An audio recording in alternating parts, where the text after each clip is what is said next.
Di dunia haiwan, hanya sedikit makhluk yang mampu menandingi keganasan dan kesabaran seekor buaya. Dari sungai berlumpur hingga paya tenang, buaya menjadi penguasa senyap yang menanti dengan penuh sabar. Dengan kulit tebal seperti perisai dan gigi tajam berlapis, buaya telah wujud lebih 200 juta tahun, menjadikannya antara pemangsa tertua yang masih hidup hingga kini. Ia tidak banyak berubah sejak zaman dinosaur. Buaya mampu bersembunyi tanpa bergerak selama berjam-jam, hanya mata dan lubang hidungnya yang kelihatan di permukaan air.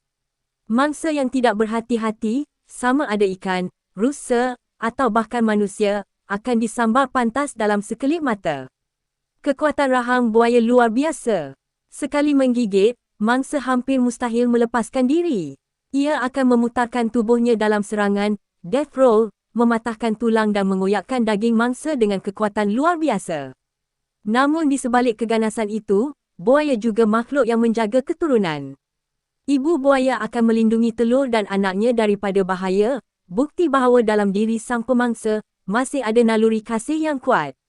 Buaya bukan sekadar haiwan berbahaya. Ia simbol kekuatan, kesabaran, dan kehebatan evolusi alam.